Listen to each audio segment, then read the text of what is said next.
ఇకపై మీకు ఇష్టమైన ఫేవరెట్ సీరియల్స్ యొక్క ఫుల్ ఎపిసోడ్స్ యూట్యూబ్లో అందుబాటులో ఉండవు.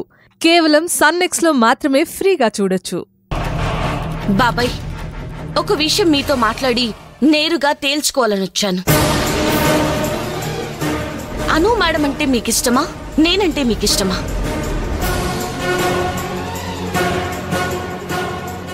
మాట్లాడరేంటి బాబాయ్? చెప్పండి, నేనంటే ఇష్టమా, అను మేడం అంటే ఇష్టమా? ఎందుకమ్మా సుందరి నన్ను ఇలా అడిగి ఇబ్బంది పెడతావు?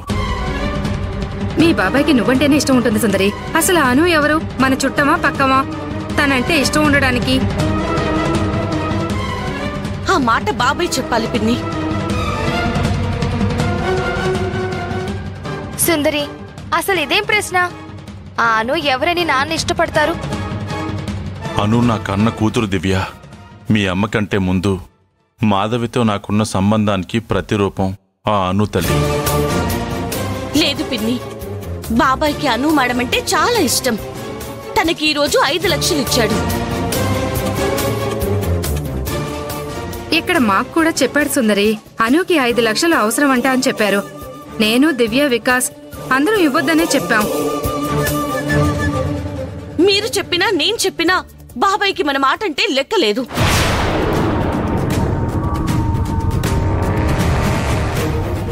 సరే బాబాయ్, ఆ డబ్బెందుకు ఇచ్చావంటే అది సమాధానం లేని ప్రశ్నగా మిగిలిపోతుంది.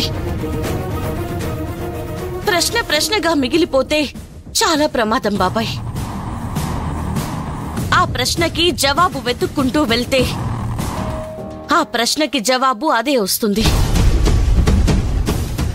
అప్పుడు మీరు చెప్పే సమాధానం కంటే వెతుక్కుంటూ వెళ్ళినప్పుడు ఎదురైన జవాబే మిమ్మల్ని ఇరకాటంలో పడేస్తుంది బాబాయ్.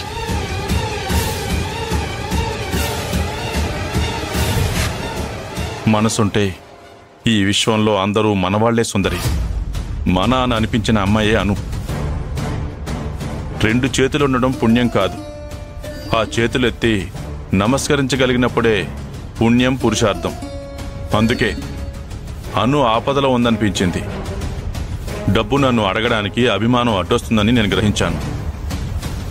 అందుకే తనకు కావలసిన 5 లక్షలు అందించాను. మీరు చేసింది మంచి పనే బాబాయ్. అనుతో నేను ఎలా ఉంటానో మీకు కూడా తెలుసు. అయినా అను అడిగింది కదా అని నేను మీరిచ్చినంత ఈజీగా డబ్బులు ఇవ్వలేను. ఎందుకంటే అది రాజేశ్వరం ఆస్తి. రాజేశ్వరీదేవి గారి కూతురని ఇవ్వచ్చు కదా. మీరు మీ కూతురు అనుకుని ఇచ్చారు కదా. ఇదేంటి సుందరి పిడుగు పడినట్టు మాట్లాడుతుంది? సుందరికి ఏమన్నా నాకు అనుకి ఉన్న రిలేషన్ ఏమన్నా తెలిసిందా?